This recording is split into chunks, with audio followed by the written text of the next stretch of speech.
السلام عليكم ورحمة الله وبركاته. الحمد لله وكفى وسلام على عباده الذين اصطفى. أما بعد فأعوذ بالله من الشيطان الرجيم. بسم الله الرحمن الرحيم.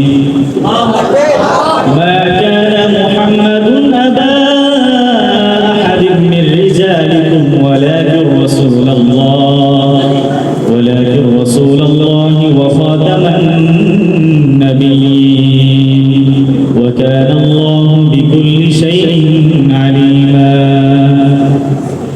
اللهم صل على محمد وعلى آل محمد كما صليت على إبراهيم وعلى آل إبراهيم إنك حميد مجيد. اللهم بارك على محمد وعلى آل محمد كما باركت على إبراهيم وعلى آل إبراهيم إنك حميد مجيد.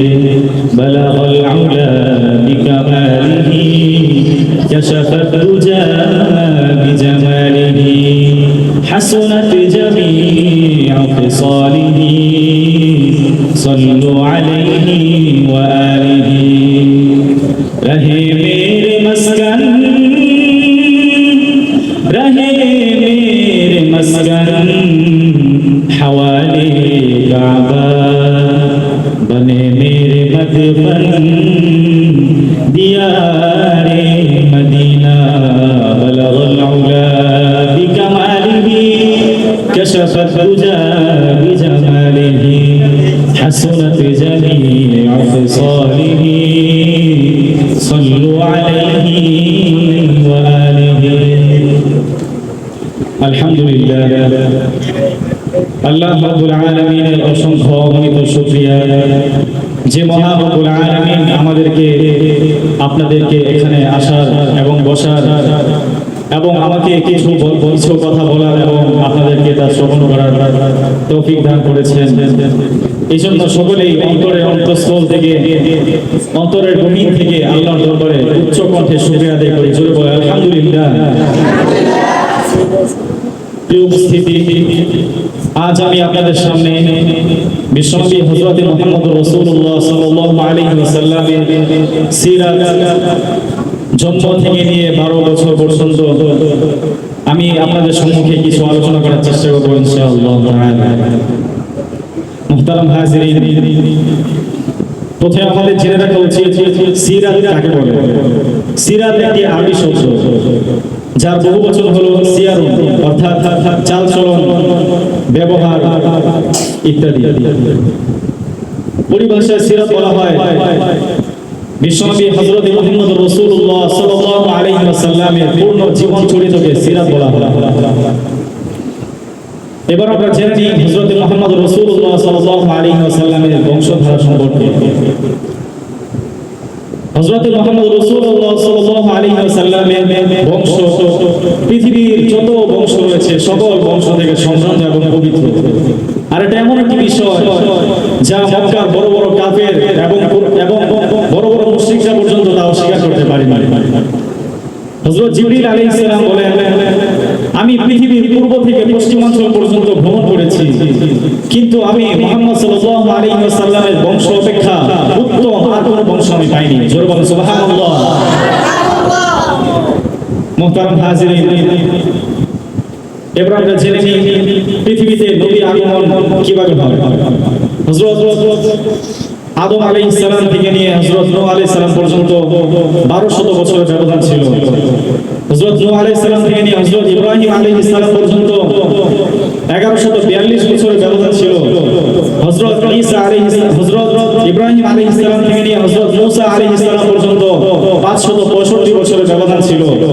হযরত মূসা আলাইহিস সালাম থেকে নিয়ে হযরত দাউদ আলাইহিস সালাম পর্যন্ত 1356 বছরের ব্যবধান ছিল, 569 বছরের ব্যবধান ছিল। হযরত দাউদ আলাইহিস সালাম থেকে নিয়ে হযরত ঈসা আলাইহিস সালাম পর্যন্ত 1356 বছরের ব্যবধান ছিল। আর হযরত ঈসা আলাইহিস সালাম থেকে নিয়ে উম্মতের কেন্দ্রে হযরত মুহাম্মদুর রাসূলুল্লাহ সাল্লাল্লাহু আলাইহি ওয়াসাল্লাম পর্যন্ত 600 বছরের ব্যবধান ছিল। মুহতারাম হাজিরিন, এবার আমরা জেনে নিই হযরত মুহাম্মদ রাসূলুল্লাহ সাল্লাল্লাহু আলাইহি ওয়াসাল্লামের জন্মের পূর্বের কিছু অলৌকিক ঘটনা সম্পর্কে। হযরত মুহাম্মদ রাসূলুল্লাহ সাল্লাল্লাহু আলাইহি ওয়াসাল্লামের আম্মা জান আমিনা বর্ণনা করেন, মুহাম্মদ যখন আমার গর্ভে আসে তখন আমাকে স্বপ্নযোগে সুসংবাদ দেওয়া হয় যে তোমার গর্ভে যে সন্তানটি রয়েছে তিনি সকল উম্মতের সর্দার। যখন তিনি জন্মগ্রহণ করবেন তখন তুমি তাকে এক আল্লাহর নামে সুপুর্দ করে দিবে এবং তার নাম রাখবে কি? মুহাম্মদ। তিনি আরো বলেন, যখন মুহাম্মদ সাল্লাল্লাহু আলাইহি ওয়াসাল্লাম আমার গর্ভে আসে তখন আমি এমন একটি নূর দেখতে পাই, এমন একটি নূর আমার সামনে প্রজ্বলিত হলো যার আলোকে শাম এবং বসরা অঞ্চলের বিভিন্ন প্রাসাদ সমূহ আমার চোখের সামনে ভেসে উঠছিল। সুবহানাল্লাহ। হাদিসে আরো বর্ণনা রয়েছে, তিনি আরো বলেন, আমি মুহাম্মদ সাল্লাল্লাহু আলাইহি ওয়াসাল্লামকে যখন গর্ভে ধারণ করি তখন আমরা জানি যে সাধারণত মহিলারা যখন গর্ভবতী হয় তখন তাদের মধ্যে যে এক ধরনের কষ্ট, ক্লেশ এবং এক ধরনের অলসতা বিরাজ করে। আমিনা বলেন যে আমার মধ্যে এসব কিছুই হয়নি। আল্লাহু আকবার। তার গর্ভ কতটা হালকা এবং কতটা সহজ সরল ছিল। এবার আমরা জেনে নিই হযরত মুহাম্মদ রাসূলুল্লাহ সাল্লাল্লাহু আলাইহি ওয়াসাল্লামের জন্মগ্রহণের পরের ঘটনা সম্পর্কে। হযরত মুহাম্মদ রাসূলুল্লাহ সাল্লাল্লাহু আলাইহি ওয়াসাল্লামের জন্ম হলো এবং জন্মের সময় হাদিসে বর্ণিত রয়েছে যে তিনি যখন জন্মগ্রহণ করেন তখন মা আমিনার উদর থেকে এমন একটি নূর প্রজ্বলিত হয় যে নূরে আকাশ পাতাল সব আলোকিত হয়ে গিয়েছিল। সুবহানাল্লাহ। এবং হযরত মুহাম্মদ রাসূলুল্লাহ সাল্লাল্লাহু আলাইহি ওয়াসাল্লামের দুধপান সম্পর্কে আমরা জেনে নিই। তিনি সর্বপ্রথম দুধ পান করেন মা আমিনার কাছে। অতঃপর আবু লাহাবের দাসী সুয়াইবা মুহাম্মদ রাসূলুল্লাহ সাল্লাল্লাহু আলাইহি ওয়াসাল্লামকে দুধ পান করেন। এরপর খোদা প্রদত্ত এই কুদরত, এই রহমত, এই সৌভাগ্য হযরত হালিমা সাদিয়া রাদিয়াল্লাহু আনহা এর ভাগ্যে জোটে। হযরত হালিমা রাদিয়াল্লাহু আনহা বর্ণনা করেন, এক সময় আরবদের প্রচলন ছিল শহরের মানুষরা যখন তাদের সন্তান জন্মগ্রহণ করত তখন তাদের সন্তানকে শারীরিক সুস্থতা এবং সুন্দর সাবলীল আরবি ভাষা শেখানোর জন্য আশেপাশের যে গ্রামগুলো ছিল সেই গ্রামগুলোতে পাঠিয়ে দিত, যাতে করে শিশুর দৈহিক স্বাস্থ্যতা বেড়ে ওঠে, সুস্থ সাবলীল হয় এবং তারা যেন সুন্দর আরবি ভাষা, সুন্দর আরবি ভাষা শিখতে পারে। কারণ আমরা জানি শহরের মধ্যে বিভিন্ন জেলার মানুষ আসা যাওয়া করে এবং বসবাস করে, যার কারণে বিভিন্ন জেলার ভাষা শহরের মধ্যে একত্র হয়ে অদ্ভুত এক রকমের ভাষা সৃষ্টি হয়, ঠিক না? তো সেরকমই মক্কা একটি শহর ছিল। আর সেই শহরের মধ্যে যখন অনেক জেলার লোক এসে বসবাস করত তখন সেই জেলার ভাষা এক ধরনের অদ্ভুত এক ভাষা তৈরি হতো। এই জন্য তারা আশেপাশের যে গ্রামগুলো ছিল সেই গ্রামগুলোতে তাদের সন্তানকে পাঠিয়ে দিত দুগ্ধপানের জন্য। সে অনুপাতে হালিমা সাদিয়া রাদিয়াল্লাহু আনহা বর্ণনা করেন, আমি তায়েফ থেকে বনু সাআদ গোত্রের মহিলাদের সঙ্গে মক্কায় গেলাম দুগ্ধপোষ্য শিশুর সন্ধানে। তো আমি যাওয়ার সময় যে গাধাটিতে সওয়ার হয়েছিলাম সেই গাধাটি এত দুর্বল ছিল যে সকল সাথীদের সাথে তাল মিলিয়ে হাঁটতে পারছিল না। এর কারণ কি ছিল? যে বছর তিনি হযরত মুহাম্মদ রাসূলুল্লাহ সাল্লাল্লাহু আলাইহি ওয়াসাল্লামকে আনার জন্য মক্কায় গিয়েছিলেন সেই বছরটি ছিল ভীষণ দুর্ভিক্ষের বছর, যার কারণে তার গাধা এত দুর্বল ছিল যে সকল সাথীদের সঙ্গে তাল মিলিয়ে হাঁটতে পারছিল না, অনেক দুর্বল হয়ে গিয়েছিল। যার কারণে তিনি বলেন যে আমার যে সঙ্গী সাথীরা রয়েছিলেন তারা বিরক্ত বোধ করছিলেন। অনেক কষ্ট ক্লেশের পর তারা মক্কায় পৌঁছলেন।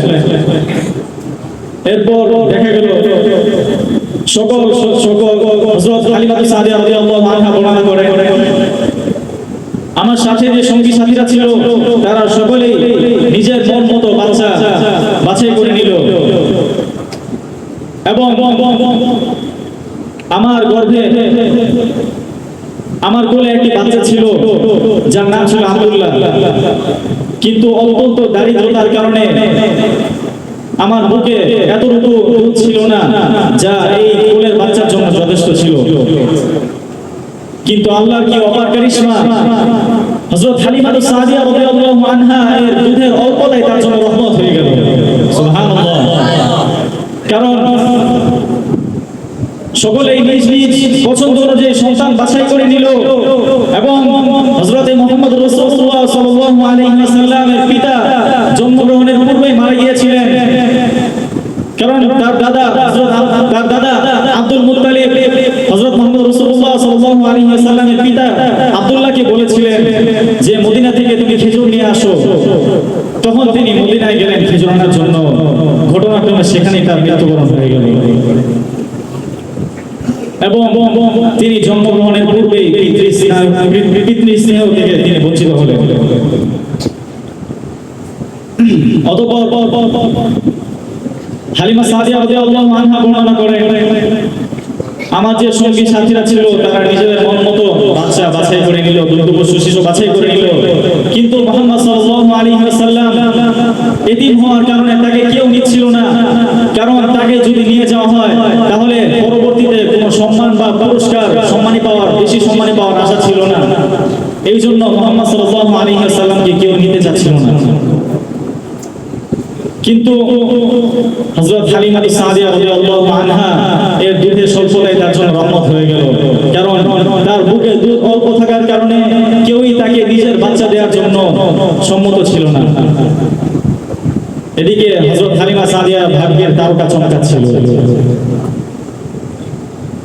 যখন দেখা গেল হযরত মুহাম্মদ রাসূলুল্লাহ সাল্লাল্লাহু আলাইহি ওয়াসাল্লামকে কেউ নিতে চাচ্ছিল না, কারণ তিনি ছিলেন এতিম যার কারণে সম্মানী পাওয়ার আশা ছিল না। অতঃপর হালিমা সাদিয়া বলেন যে আমি আমার স্বামীর কাছে বললাম যে খালি হাতে ফিরে যাওয়ার চেয়ে বরং এই মুহাম্মদ নামী শিশুটিকে নিয়ে যায়, তার চেয়ে বরঞ্চ এটাই ভালো হবে যে এই শিশুটিকে নিয়ে যায়। তিনি বলেন যে আমার স্বামী যখন আমাকে এই ব্যাপারে সম্মতি দিলেন তখন আমি মুহাম্মদ সাল্লাল্লাহু আলাইহি ওয়াসাল্লামকে নিয়ে সাথে নিয়ে চললাম। তিনি মুহাম্মদ সাল্লাল্লাহু আলাইহি ওয়াসাল্লামকে নিয়ে যখন তাবুতে গেলেন তখন মুহাম্মদ সাল্লাল্লাহু আলাইহি ওয়াসাল্লাম তার কোলে চলে আসলেন। এরপর থেকে হালিমা সাদিয়া বলেন এরপর থেকে আল্লাহর অপার কুদরতি কারিশমা প্রকাশ পেতে থাকলো। আমি দেখতে লাগলাম মুহাম্মদ রাসূলুল্লাহ সাল্লাল্লাহু আলাইহি ওয়াসাল্লাম যখন আমার কোলে আসলেন সাথে সাথে আমার স্তন দুধে ভরপুর হয়ে গেল এবং তার সাথে যে বাচ্চাটি ছিল আমার কোলে যে বাচ্চাটি ছিল আব্দুল্লাহ নামের অর্থাৎ মুহাম্মদ সাল্লাল্লাহু আলাইহি ওয়াসাল্লামের দুধ ভাই, তারা উভয় অত্যন্ত তৃপ্তি সহকারে দুধ পান করে ঘুমিয়ে গেলেন। আর তিনি বলেন অনেক দিন পর বহুদিন পর এটাই ছিল যে আমার বাচ্চা পেট ভরে দুধ পান করে ঘুমিয়ে গেলেন। অতঃপর দেখা গেল যে আমার একটি উষ্ট্রি ছিল, সেই উষ্ট্রির স্তনে এতটুকু দুধ ছিল না যা আমাদের জন্য যথেষ্ট হয়, একেবারেই দুধ ছিল না। কিন্তু যখন মুহাম্মদ সাল্লাল্লাহু আলাইহি ওয়াসাল্লাম আমার কোলে আসলেন তখন দেখা গেল ওই উষ্ট্রির দুধও ভরপুর হয়ে গেল, উষ্ট্রির স্তন দুধে ভরপুর হয়ে গেল। সুবহানাল্লাহ। এবং আমার স্বামী দুধ গ্রহণ করলেন, অতঃপর আমরা উভয়ে তৃপ্তি সহ দুধ পান করে ঘুমিয়ে গেলাম। অনেক দিন পর এটাই ছিল যে আমরা অত্যন্ত আনন্দের সাথে আরামের সাথে রাতে ঘুমিয়েছিলাম। অতঃপর হালিমা সাদিয়া বর্ণনা করেন যে আমি মুহাম্মদ সাল্লাল্লাহু আলাইহি ওয়াসাল্লামকে নিয়ে যখন তায়েফের দিকে রওনা হলাম তখন প্রতিমধ্যে আল্লাহ তাআলার কুদরতি কারিশমা আরো প্রকাশ পেতে থাকলো। আমি যখন সেই গাধাটিতে সওয়ার হয়েছিলাম সেই গাধাটি ইতিপূর্বে এত দুর্বল ছিল যে অন্যান্য সাথীদের সাথে তাল মিলিয়ে চলতে পারছিল না। কিন্তু হযরত মুহাম্মদ রাসূলুল্লাহ সাল্লাল্লাহু আলাইহি ওয়াসাল্লাম যখন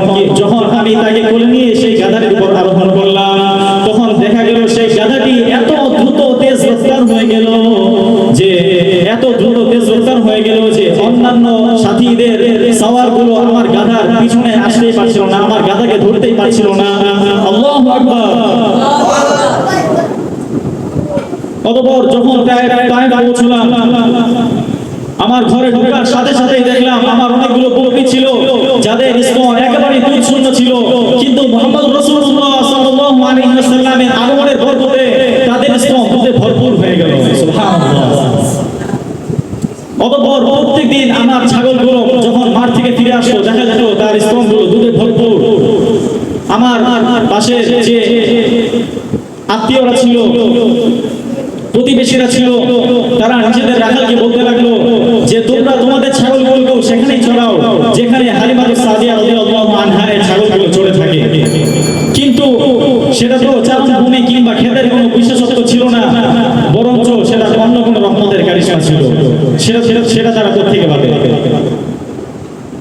অতঃপর দেখা গেল যে প্রতিদিন তারা তাদের ছাগলগুলো মাঠ থেকে ফিরে আসতো, তখন তাদের ছাগলগুলো স্তন দুধ শূন্য হয়ে থাকতো, অথচ হালিমা সাদিয়া রাদিয়াল্লাহু আনহার ছাগলগুলো স্তন দুধে পরিপূর্ণ থাকতো। সময় অল্প থাকার কারণে আমি আমার বক্তব্য শেষ পর্যন্ত বলতে পারলাম না। এর পরবর্তী যিনি রয়েছেন তিনি আলোচনা করবেন ইনশাআল্লাহ তাআলা। আসসালামু আলাইকুম ওয়া রাহমাতুল্লাহ।